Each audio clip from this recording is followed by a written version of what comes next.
So YouTube, how's it going? Welcome back to the channel. So today guys, we'll be talking about hand trap tier list. So we're almost at the end of the month, and like any other end of the month, we are going to talk about the hand traps that were very famous with the current meta nowadays for Master Duel, or for the current season of Master Duel. I have only a couple here that were that I got from the masterduelmeta.com. So hopefully this will be somewhat insightful for you guys to know the best hand traps in the game currently.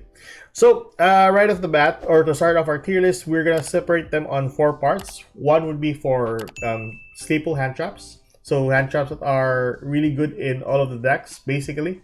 Then good hand traps that are somewhat good in most decks but not all. And then situational hand traps that are really good with specific type of decks but not entirely all of the decks or some of the decks. It's typically deck specific.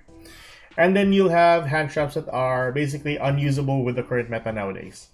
So to start off our tier list, we'll have Ash Blossom and Joy Spring. Ash Blossom is a really good staple. Really stop a combo if ever you hit the right choke point for a combo.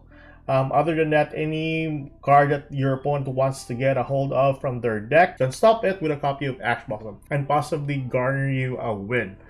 So that's Ash Blossom for you.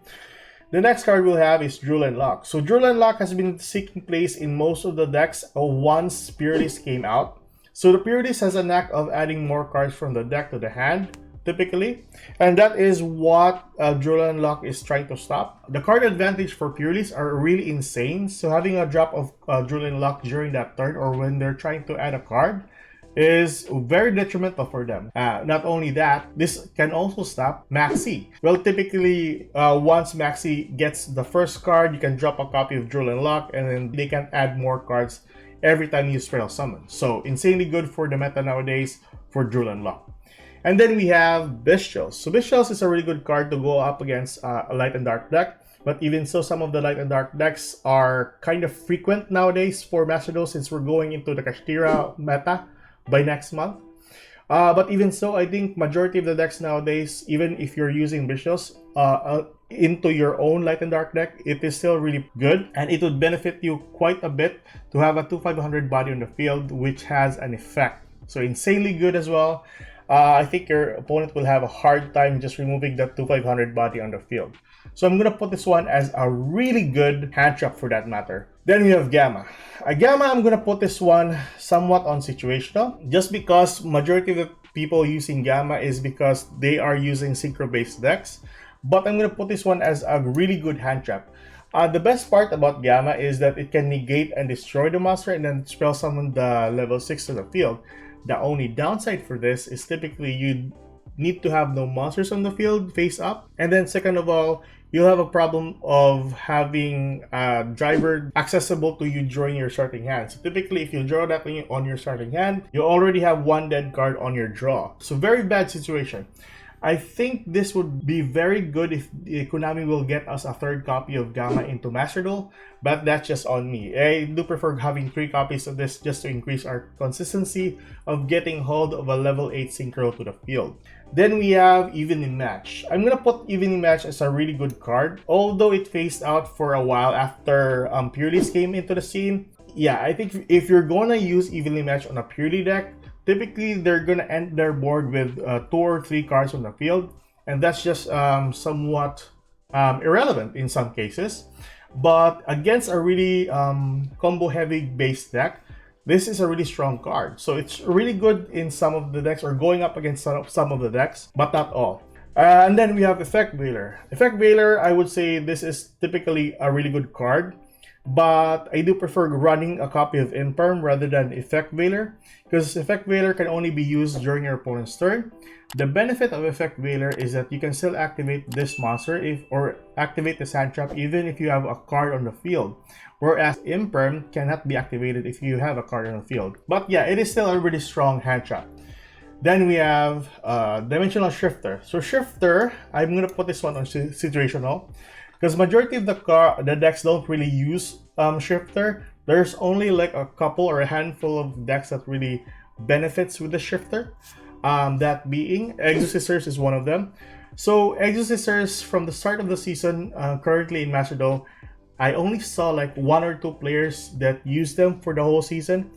After that, I haven't seen any Exorcism players onwards. Another good deck that uses Shifter is also Fluanderies. Still a really good deck, by the way. Even with a hit into the Extravagance, they're still performing very well. And then with the lack of Impen, they're adding a second copy of Ryza, or even going beyond adding a copy of Fossil Dyna into their mix. So I'm not sure about that, but I've seen some players use Fossil Dyna. And then lastly, another good deck that uses Shifter is the deck for Kashtira's. Although Kashtira's nowadays are very bad, but by next month, once they get their full support, we'll be seeing Shifter most of the times in their deck, and possibly for the whole Kashtira lineup as well. So hold on to your pants by next month, guys. So yeah, that's Shifter for you. It's just basically situational in some of the decks. And then we have DD Crow. So DD Crow, I'm gonna put this one on don't use. You're far off better using a copy of Visuals rather than a copy of DD Crow. DD Crow can only attack the graveyard in your opponent's side. Other than that, Visuals on the other hand can remove cards from either graveyard for that matter. So it's really insane. Furthermore, Visuals has a really good attack and defense, whereas DD Crow doesn't have that. But yeah, that's DD Crow for you. Then we have Ghost Bell and Haunted Mansion. I'm gonna put this one on don't use. Although Ghost Bell is really good up against Call by the Grave, but with the current meta nowadays, that Dex doesn't really touch the graveyard that much. I don't really see Ghost Bell seeing more plays in most of the decks. So I'm gonna put this one on don't use.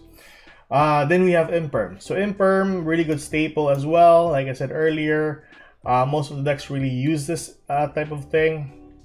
It's typically an effect veiler in a sense.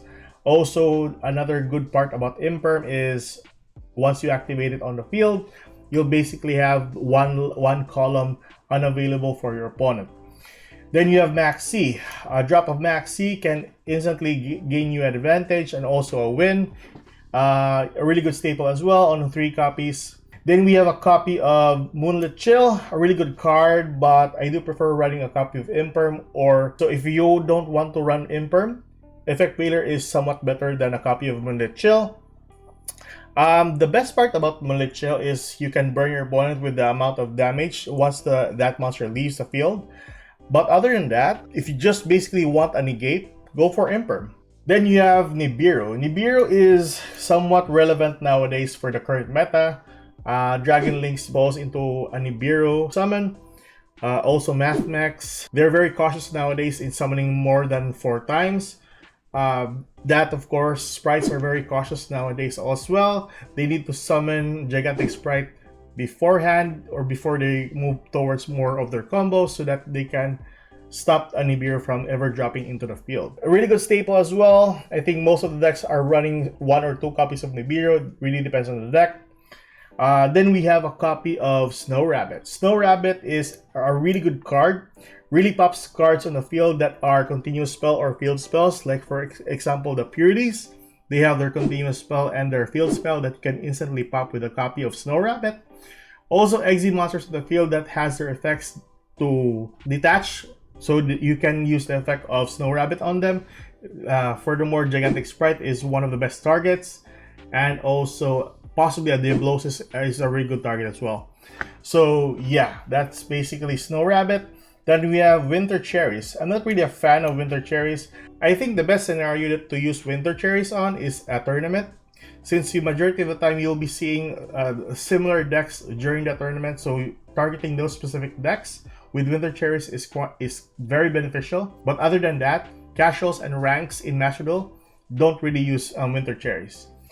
Then you have Skullmiser as a last card or hand trap.